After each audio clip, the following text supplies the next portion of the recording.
Mike is an entrepreneur, consultant, and coach certified through the High Performance Institute. He is the president and head coach at the Results Engine, where he helps his clients boost productivity and performance so they can scale their results faster in life and in business. Mike is also the founder of the Fear Hacking Academy, where he helps sales teams scale their production by a minimum of 30% in 90 days or less. He is also the host of the top-rated show, the Results Engine podcast.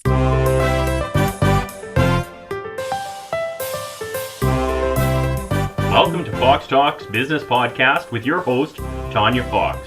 Tanya has been an entrepreneur for over 20 years, owning retail, service, and franchise. She holds no punches and is never afraid to talk about the nitty-gritty. Together, you'll explore the good, the bad, and the motivational of business life, turning obstacles into opportunities and failures into successes. So grab your favorite drink and let's have some fun. Here's your host, speaker, crafter, and collaborator, Tanya Fox.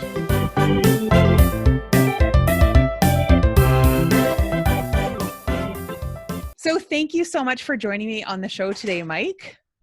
Yeah, Tanya, thanks for having me. This is awesome. I'm excited. I'm really excited to talk to you because I know you have a lot of stuff going on, but just give our listeners a little bit of a background of your history up until this point. Yeah. So I have a pretty interesting journey. I want to think anyone that looks at my LinkedIn profile is like struggling to connect the dots and like, how the heck did all this happen? Right.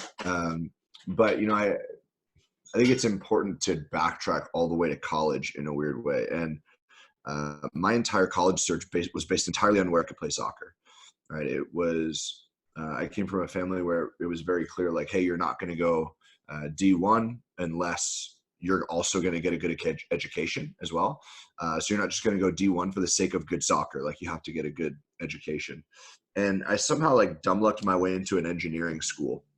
There's like one conversation I had with my math and with my guidance counselor in high school, because basically the system would be the college showcase that we were about to go to with our travel team. We would print out the list of all the coaches that would be there. I would print it out, bring it to my guidance counselor, say, hey, which ones should I bother reaching out to? Then I would go home with the list of all the highlighted coaches, and I would, my dad would help me draft some letters and some emails to the coaches and say, hey, I would love for you to come see me play. And I had a conversation with my coach or with my guidance counselor, and he was like, hey, you're good at math and sciences. You should look at engineering. I'm like, okay, well, do they make a lot of money? And he's like, yep. I'm like, cool, sign me up. Because back then I didn't know what I wanted to do. All I knew was like, I want to do something that will make me a boatload of money so I can retire young and start a pit bull rescue foundation. Right. That was like all I cared about growing up. So fast forward a couple of years, I end up with an engineering degree. I go into the software engineering space in corporate America, in Manhattan. And I spent about 5 years at my company there. And during that growth, during that journey, it was like a lot of linear growth, hitting all the targets, getting the pay raises, getting the promotions, like all these things that I thought I wanted. And they were great because they allowed me to fund the entrepreneurial endeavors. Right? And, that whole journey in itself, like on the outside, it was great.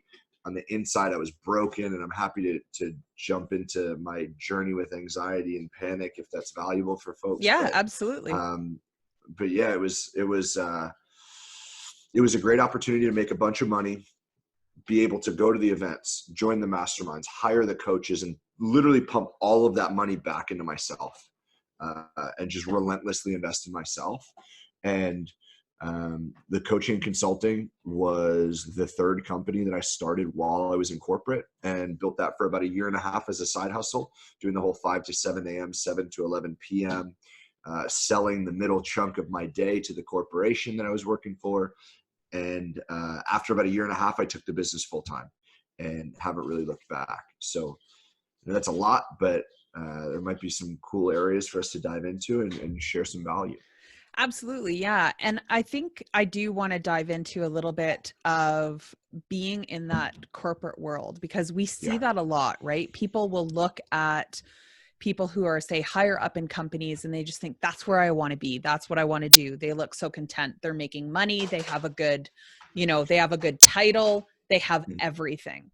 Yeah. But they don't really see what sometimes is on the flip side, or what that costs sometime to be there. Yeah. And it's so important to know. Like I always knew that I wanted to be in big business. Like I wanted to have something for myself. And I think that really stemmed from, my number one life pillar has always been impact over income. And I've always known that I had this vision for what I wanted to create with my life, like what I wanted to be able to provide for my loved ones. And I knew that, we always hear, cool, if you want to make more money, solve a bigger problem that helps more people, right? I always knew that my income would always be directly proportional to the number of lives that I touched in a positive way.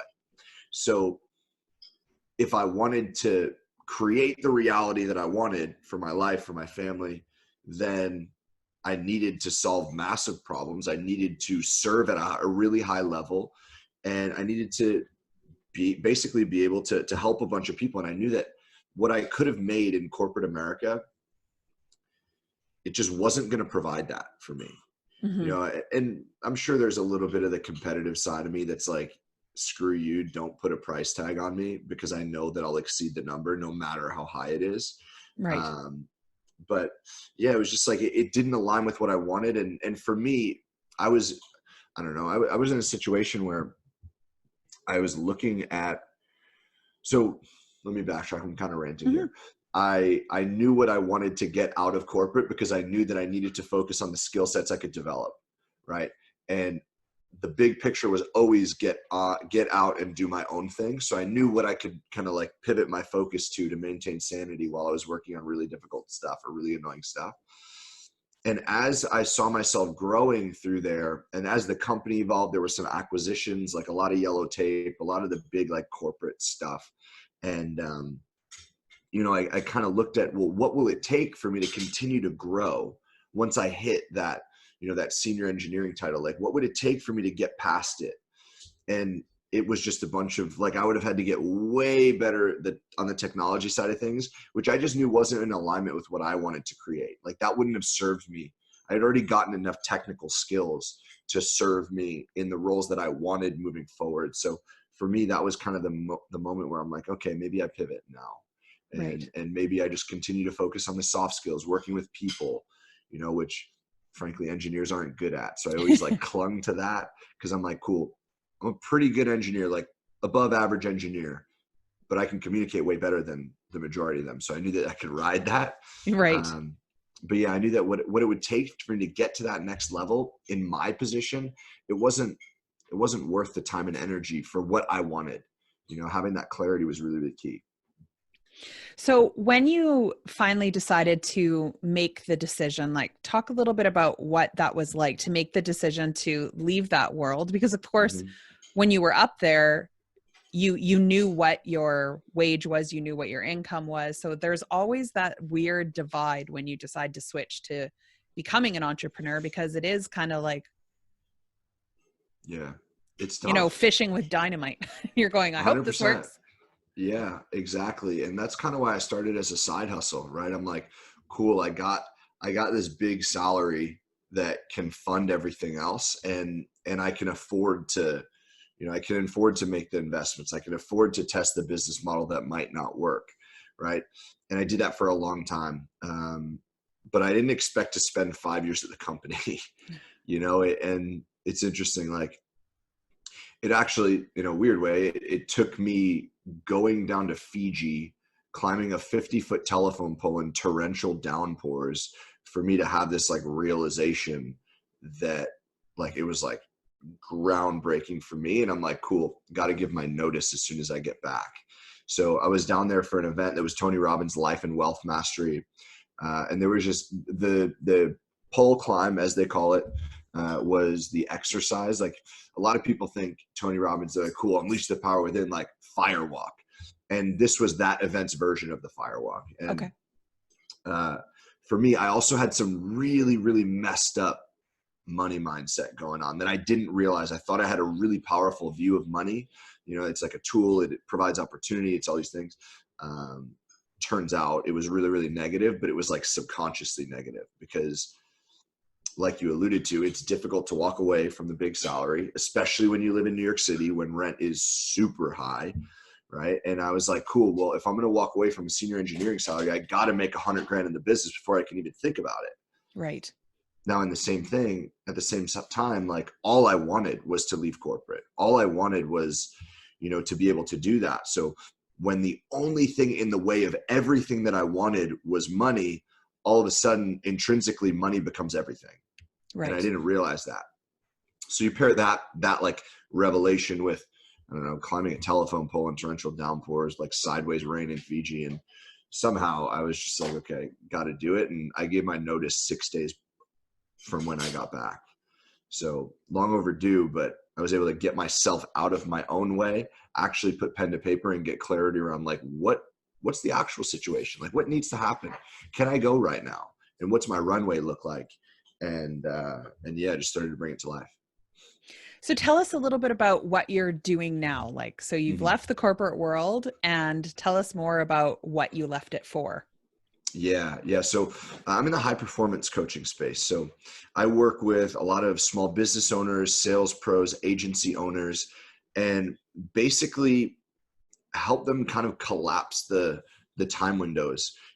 I help them get super focused on what actually drives revenue and what actually drives impact, and then boost production and performance around those areas without the anxiety, without the burnout, the overwhelm, stress, all these things that we think comes with that scale.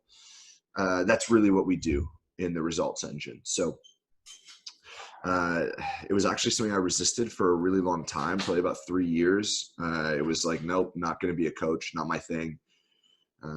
I had a really negative stigma around the industry that I had to kind of work through, but eventually I met Brendan Burchard, who's the world's leading high performance coach, and experienced his energy, heard the terms high performance, which was something I could resonate with, I could align with.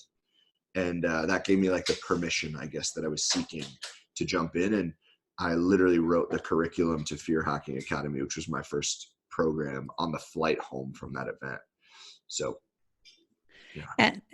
And you talk in some of your, like on your podcast that you have, this is your second podcast, The Results Engine. Yeah. I'm right on that, right? You did your diligence. Yeah, that's awesome. I did, yes. And you talk about like pillars of high performance.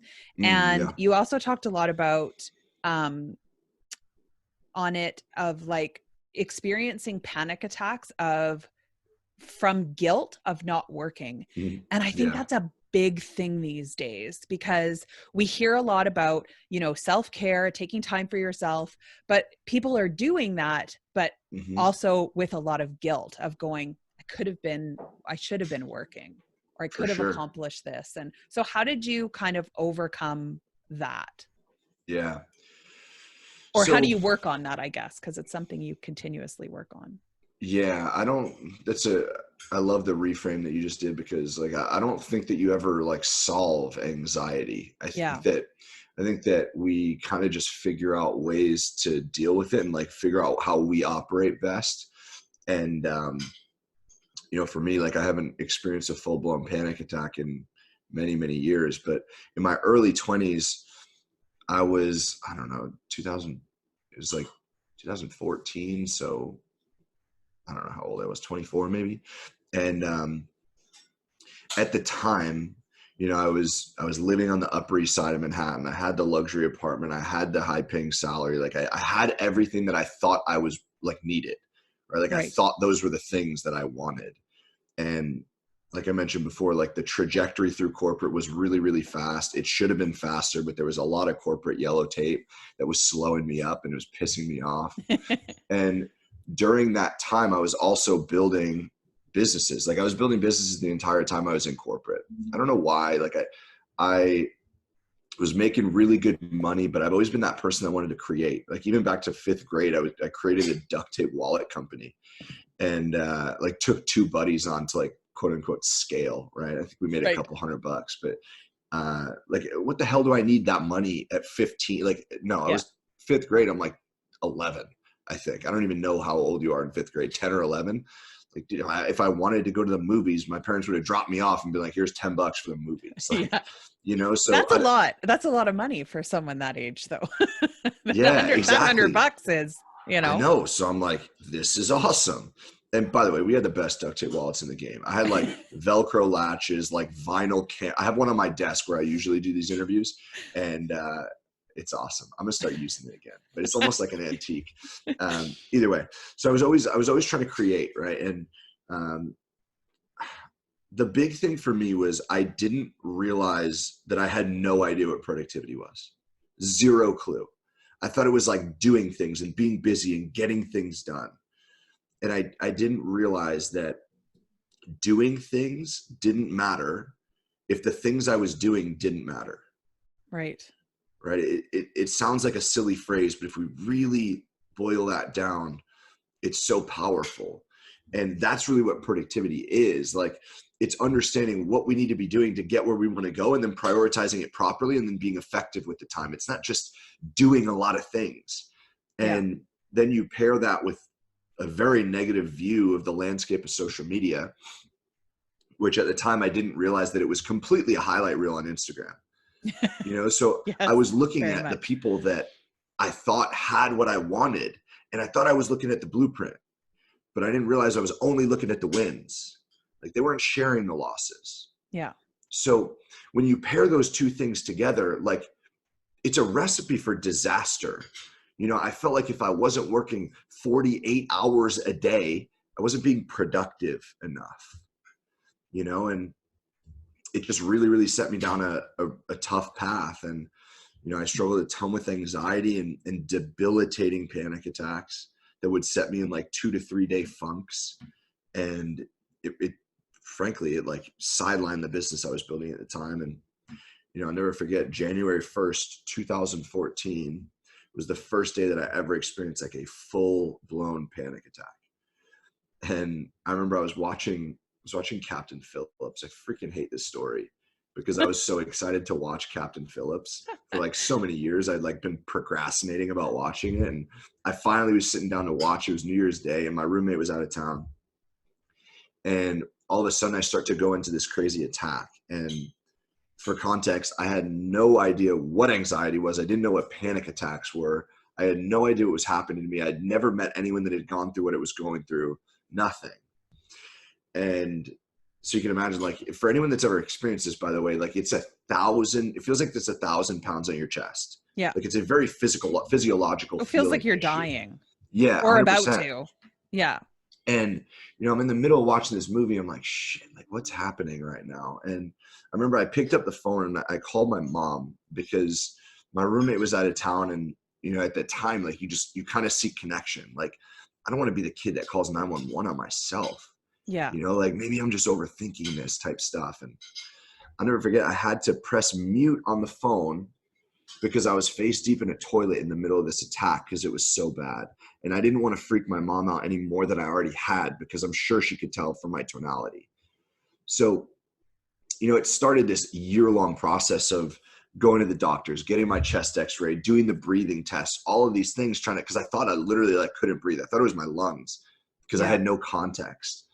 And something happened. I heard the word anxiety. Like, I'm like, maybe that's it. Literally doctors gave me zero answers.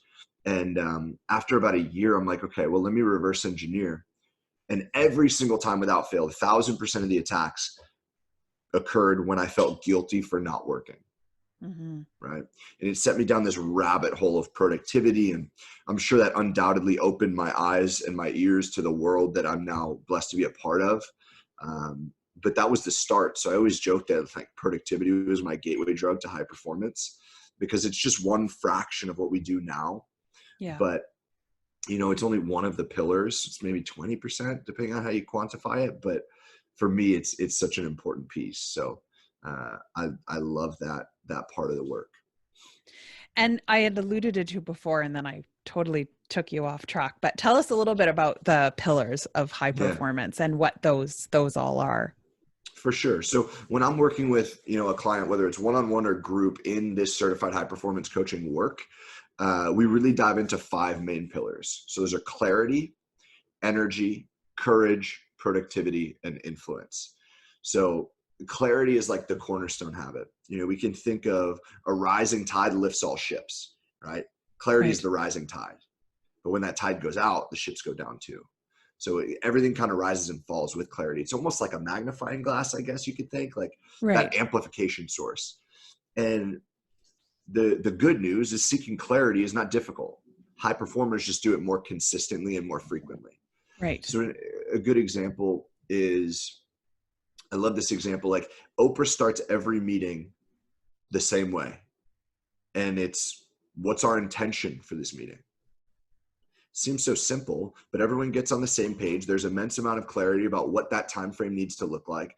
Otherwise, anyone that's been in corporate knows that like meetings don't need to be 60 minutes. Oh my God, they Right? go on forever, right? Like I Yeah. remember being in that world and going, why are we meeting? This could have been a 5-minute email. Why? Yeah. Why are we here? Exactly. First of all, should have been an email. Yeah. Second of all, if we did need to get here, we probably could have done it in 15 to 20 minutes maximum. Yeah. So when you have that clarity, like everything condenses because we're all on the same page, and it's just asking better questions, Right. or maybe just asking questions to begin with, right? As simple as like, cool, we're getting ready for that next block of our calendar, that next time block. How do I need to show up in the next 30, 60 minutes of my time? Like, what skill sets do I need to make sure like shining well so I can be best of service? How can I be of service to the people in that meeting? My friends, my family, my colleagues, my clients, my loved ones, whatever it is. Like, who needs me on my A game in this next block? When we start to ask these questions, in these little bit of different questions, we're going to get better answers, and those answers dictate how we show up. Right. So that's the first one. Next one's energy. Energy is fairly straightforward. It's like, obviously, once we have the clarity, cool, but now we need to show up, and we need energy to show up, right? Like I needed energy to get on this call so that I could best be of service to your audience, Right. And same on your end. You needed to show up with energy so that you could best be of service and ask some great questions, and we could create amazing content for your people, and for me, that was revolutionary because I came from two worlds that were very stimulant driven.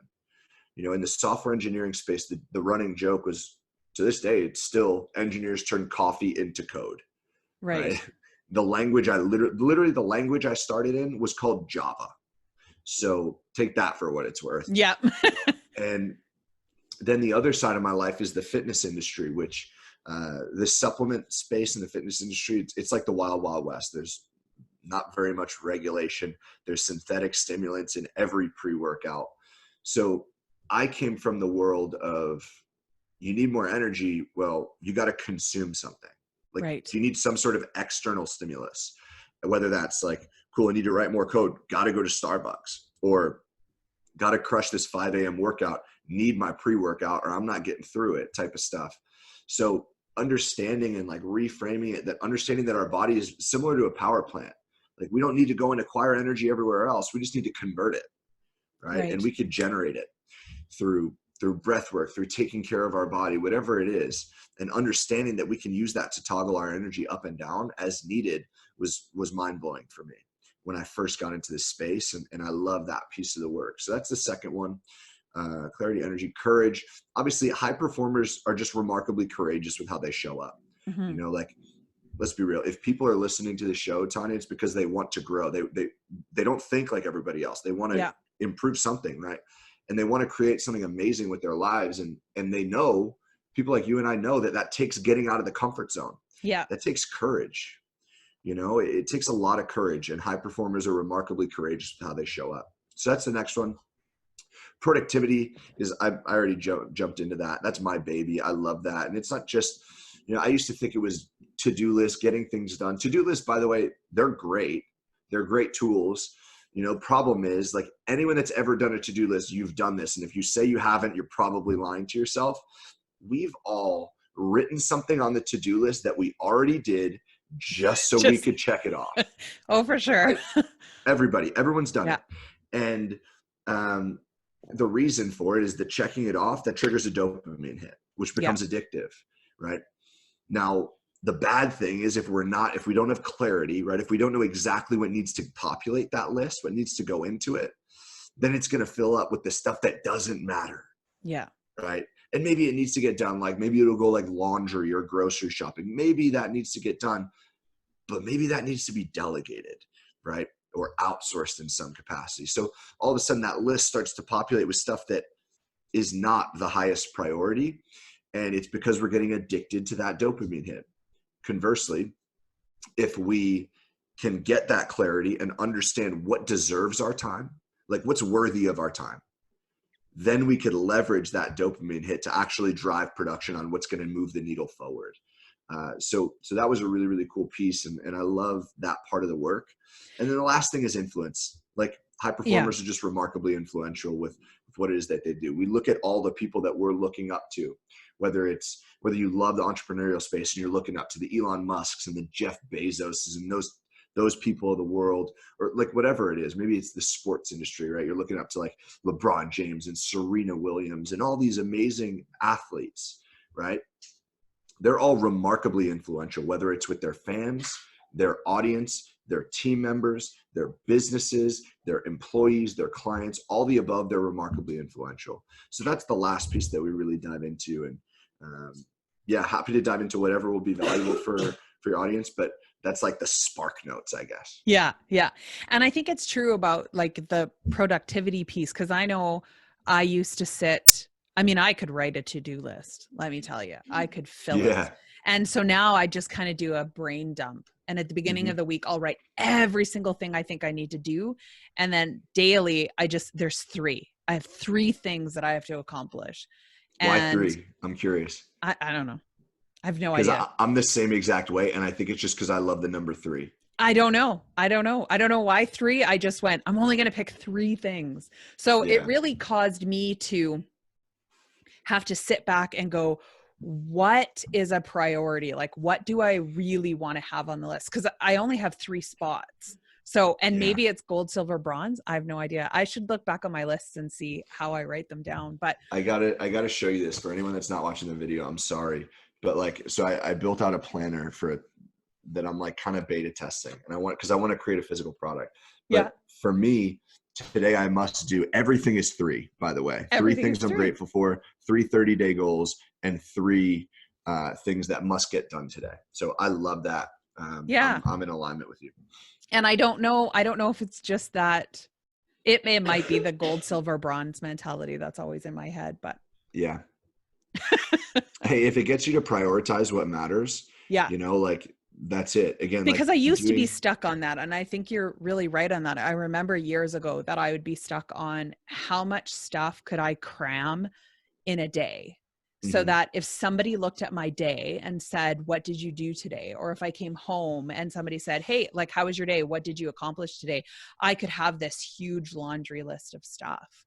And now, it took me a long time to go, I don't want to do that anymore because I'm exhausted all of the time. And then I found myself trying to it would get around 2:00 and I'd be like, crap, what can I do quickly so that I have more stuff on the list? Right. I've been there.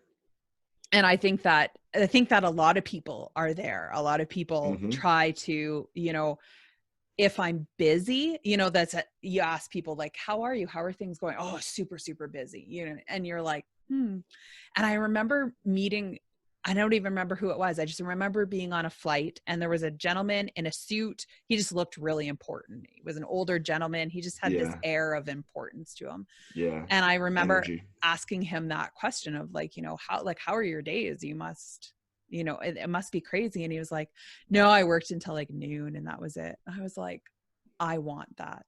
That's what I want. I want to be productive. I don't want to be busy. Exactly. And like there would be a time and a place in the life cycle of your business where you're going to have to show up for maybe a 14-hour day, but it doesn't need to be the norm. And I think nowadays, especially, it's almost like glamorized to work crazy hours. It's glamorized to get little sleep. It's glamorized all these things like grind, hustle, grind. Like I'm working harder than you. And for the record, I was that person. Like I fed into that mindset. And I was just like, got to put it on Instagram so everyone knows how hard I'm grinding, bro. And like, it didn't serve me at all. And don't get me wrong. Like I talked about when I was really, when I was struggling with anxiety and panic a lot in that 2-year span. And really, I realized that if I were able to show up more powerfully and more effectively when I was working, I wouldn't have felt so guilty when I wasn't. Right. And that's why productivity was so important to me, because at the end of the day, doing things didn't matter if the things we were doing don't matter. Yeah. And like, yeah, maybe I want to work that 12-hour day, and maybe that's a little significance driven, and I'm okay with that. But as long as it's in alignment with what I want to create, as long as it's getting me towards that end goal, that vision, that's amazing. And for me, I just know that that end goal does not include 14-hour days when I'm 60, at least not every day, maybe a couple days, but not every day. So yeah, I don't know. Yeah. And I think that's true. And I think the piece on influence too is a big one, because especially with social media going the way that it is, what I hear from a lot of people is that word scares them now, because they feel Because of like like, influencer type stuff. yeah, because it's Yeah, I it's get that. become such a buzzword, right? It's Yeah. become, I had a lady actually this morning who said influence used to mean that you had something valuable, and now it means how many people like you. And she was just in line at Starbucks, and I was like, I said to her, I just kind of tapped her on the shoulder. I'm like, you just said the most powerful thing to me, because it's true. That's what our mentality has kind of switched to for a lot of people. It's not, because I see some people that are like, you have to check out this person, they're a huge influencer. And I'm like, they post pictures of putting makeup on their face. What do they stand for? Like, what's in their soul? And they're like, well, I don't know, but look at all their pretty pictures. And I'm like, Yeah, it great. depends what you want, right? Like, Yeah. I don't know. So It's to you, from, what is what is a true influencer to you? Like, what does that word really mean to you? yeah. Well, I mean, influential in its essence is, I always like to look at it in, I don't know, I look at it through a sales lens, because I think that that's usually where I get the questions, is through that. So maybe I'm just hardwired to go there. But Right. if we were to compare like persuasion and influence, persuasion is more pushing, not really pushing, but like you're moving forward, whereas influence is that gravitational pull, Right. right? So for me, influence is just simply carrying yourself in a way that people are drawn to. People want to learn from you. People want to, like, you're the example that Mm-hmm. people are looking up to for whatever piece of your life it is. Like, people are paying attention to what you're doing. And I guess influence could be positive or negative. So hopefully you're using it in a positive light, sharing value, helping people improve some area of their life, or, being that shining light of like just happiness in someone's life, right? Or whatever it is. That's what influence is to me, where you're kind of leading by example, like almost that servant leadership type of thing. I Right. guess those two go hand in hand for me. Yeah. So you do have a program that people can join. So tell us a little bit about that, because I know we're going to have a link to. I'm going to cut this little part out. Hang on a second. Okay, here we go. So we're going to have a link, because you have a free productivity boost that people can grab. So we're going to have that. Yeah. But there's also a program that's attached to that. Mhm. And I want to say, I usually don't talk about dollars, but I want to say it's very reasonably priced on it. So, but tell us a little bit about the program and what people can expect from it. Yeah. So the productivity boost is, I think it's amazing. I'm a little biased, but that's like the culmination of years of studying top performers in various industries and really digging into, okay, what does it take to actually drive productivity minimum of like 30% in 7 days? Like, what do those pieces look like? And we started to build it out as a challenge, and I ran it actually as a challenge in a Facebook group many years ago, and people loved it. So I'm like, cool, maybe I'll put some time in to actually turn it into a PDF, and here we are. So anyone that wants that, feel free to grab it. I think it's mikesesniak.com/free. Yeah. So I'll make sure to get you the correct link, Tanya. But Yep, yeah, that's the link. I pulled it up. awesome. That's how I knew it was And reasonably priced. yeah. And yeah, so the program, I alluded to this before, Fear Hacking Academy was the first program I ever created. And I used to run it as a group coaching program back in the day.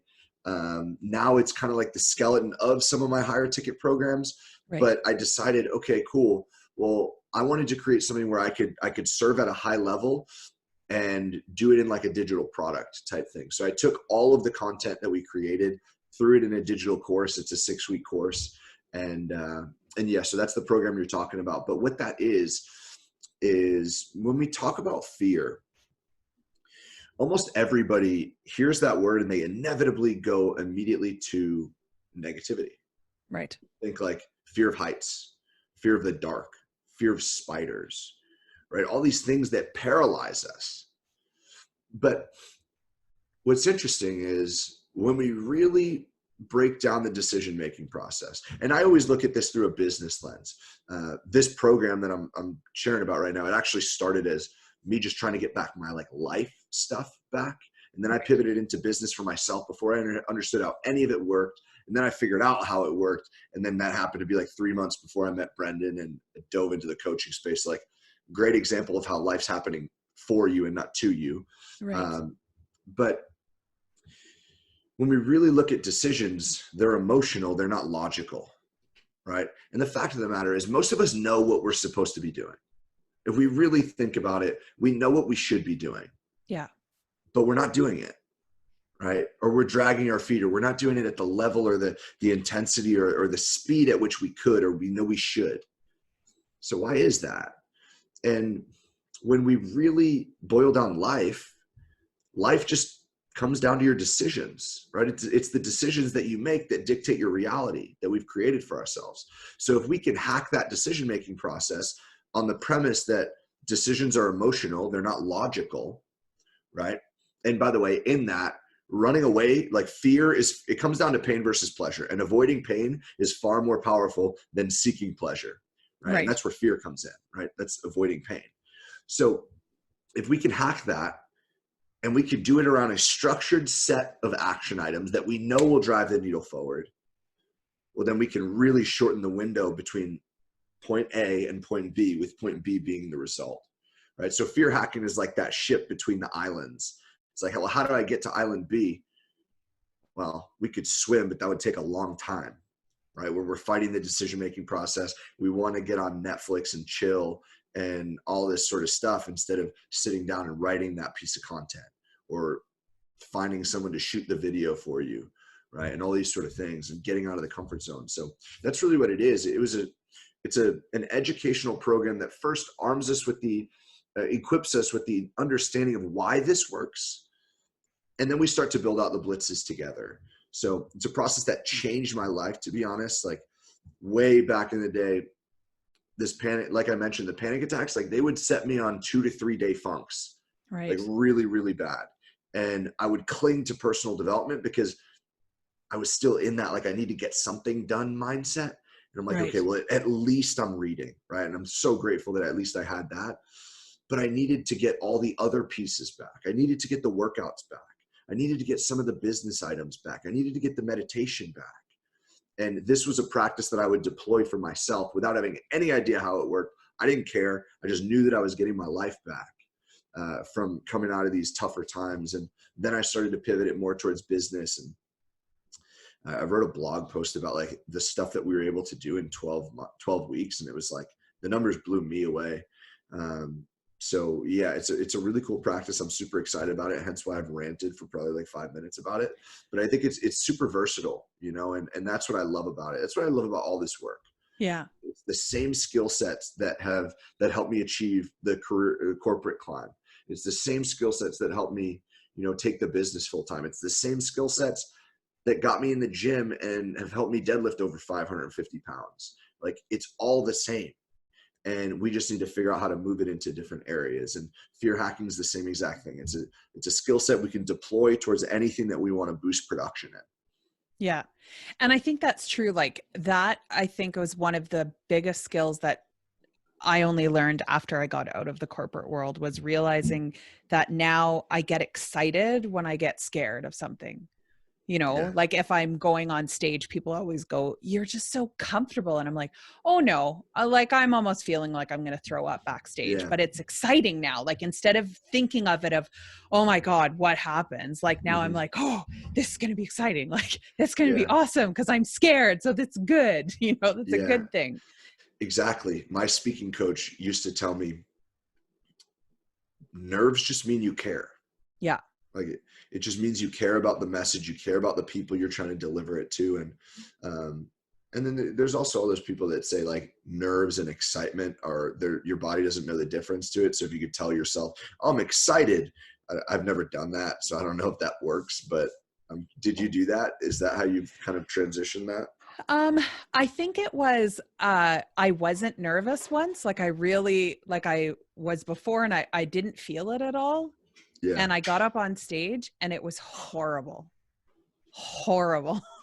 And I Interesting. realized that, um, because I had fooled myself into a false sense of comfort.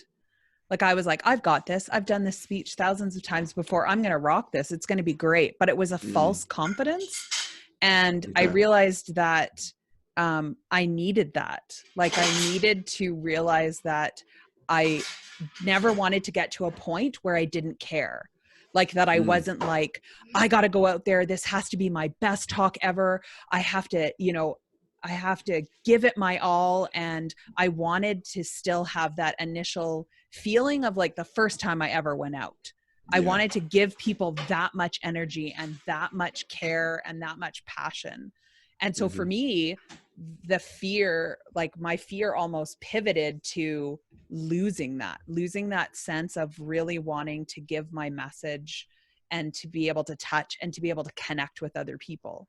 And that Yeah. one time that I didn't have that, I felt like I just felt it. I felt it in everything. So I just It's a kind good of lesson. realized that I needed to embrace it, Yeah. that that was good. That meant, like you said, it meant that I cared, and that's why Yeah. that was there. So, Yeah. I'm the same way. Like before a talk or after a talk, people say very similar things to me. Like, I could never get up on stage. Like, you don't even look like you're nervous, this and that. I'm like, I almost threw out right before this. yeah. So, like, it may have come off because I used to be, this is like, I used to be super like monotonous, facial expressions, tonality, all of it.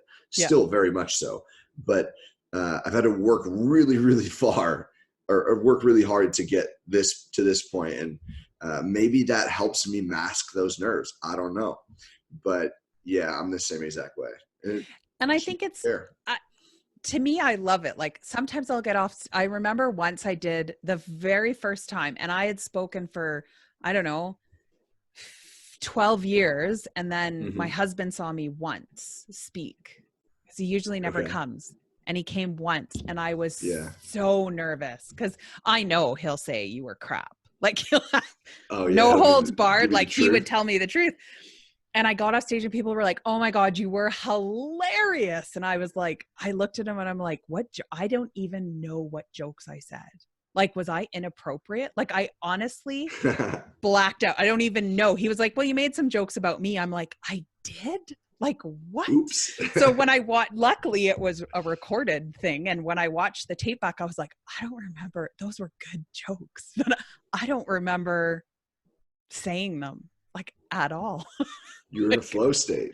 yeah, exactly. It just felt good. But I said it's okay if he doesn't come to anymore. I'm like, it's okay, you can not come. Because of anybody, like I can do strangers, but him and my mom, I get really nervous if Well, they come. you gotta bring it.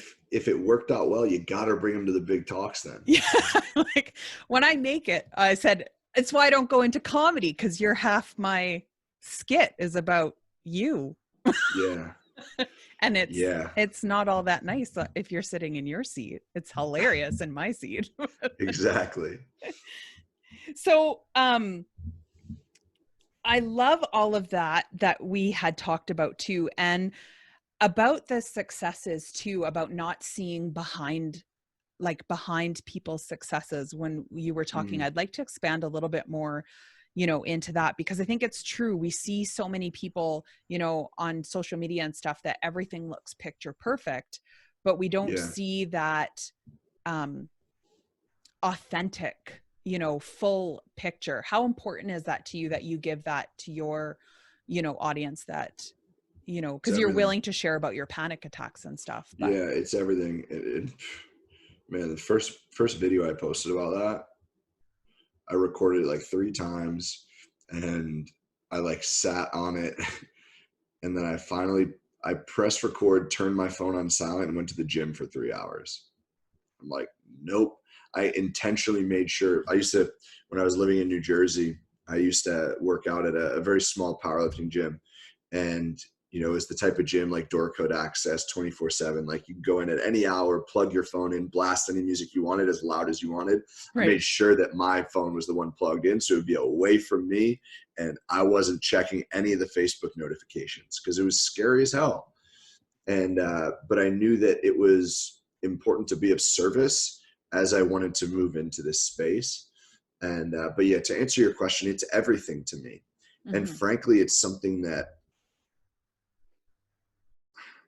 I really have to explore frequently. And I think that, there's a positive and negative of caring about that a lot. Right. Which I'll explain in a second. But the fact that people not sharing their lows was so impactful for me in a negative way. It almost became part of my mission to like always be transparent about my journey. And here's the flip side though. Like I would constantly explore, like, am I being fully, like, imposter syndrome almost? Like, am I being authentic when I didn't share every single detail?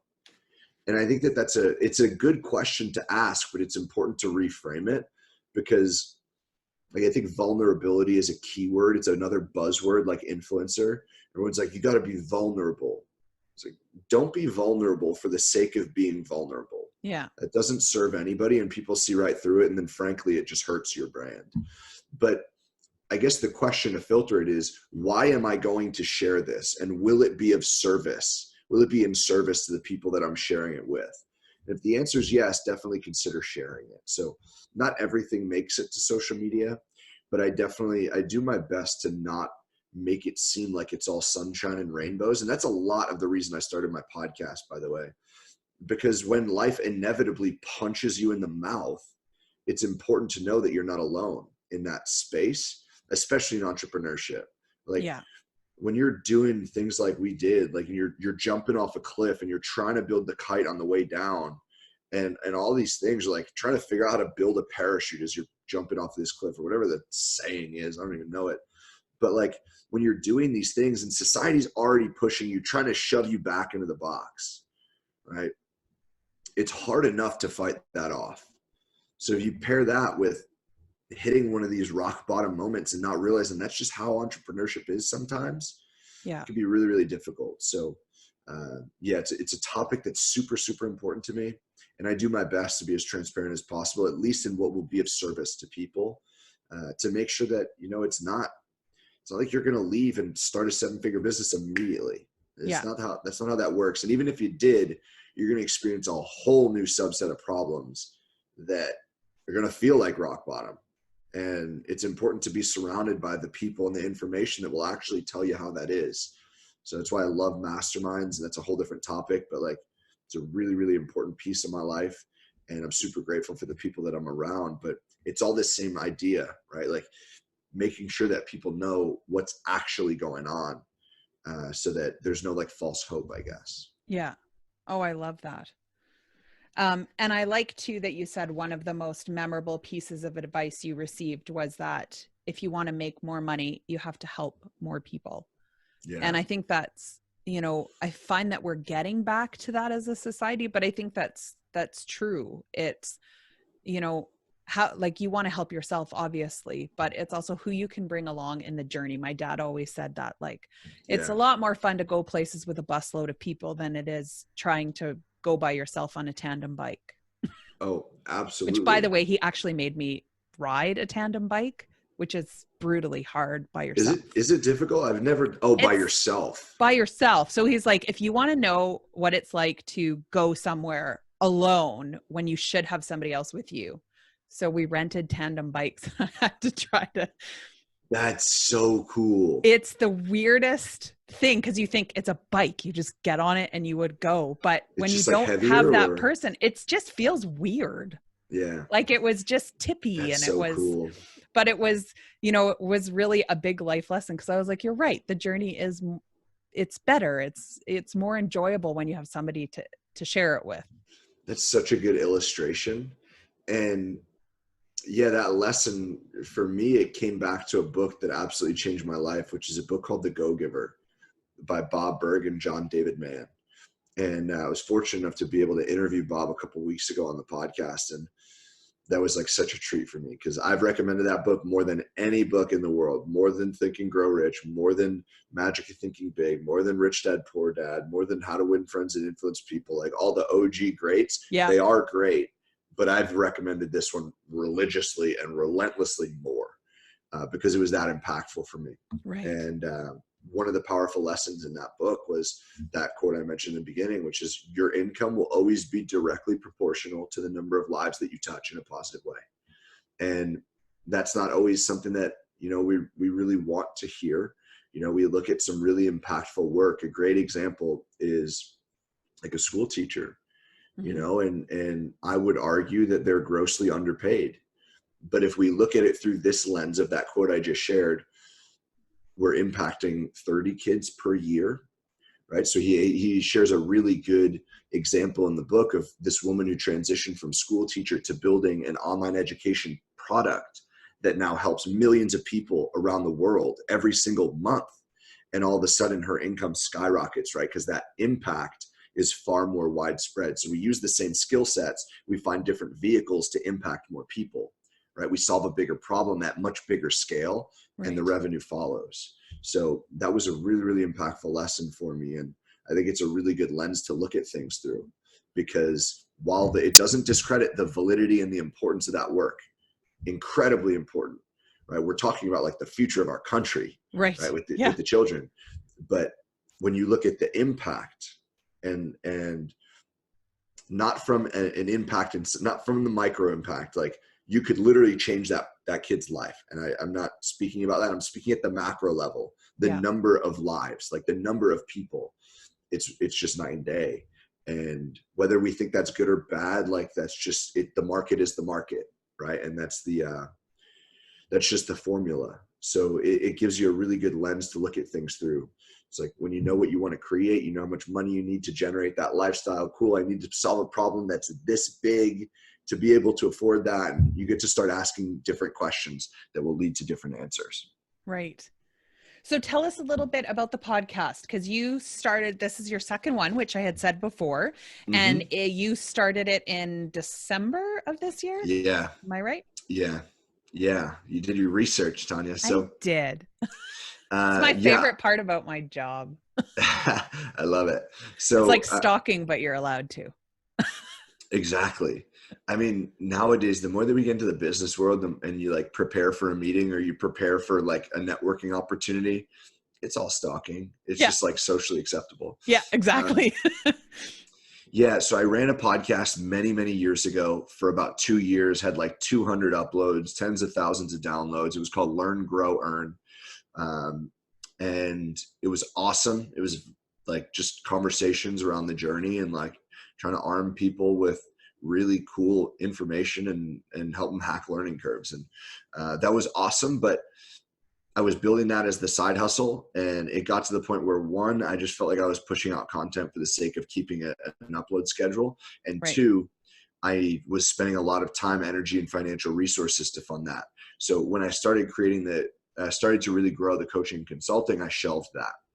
But I always wanted to start another one. And I was being pushed by a lot of people that I really, really respect, like people that are mentors in my life, like serious mentors were like, dude, you need a podcast. And not just from like a brand perspective, or not just from a lead gen perspective and like growing your name or anything that like just being able to create amazing content that will actually drive the needle for people.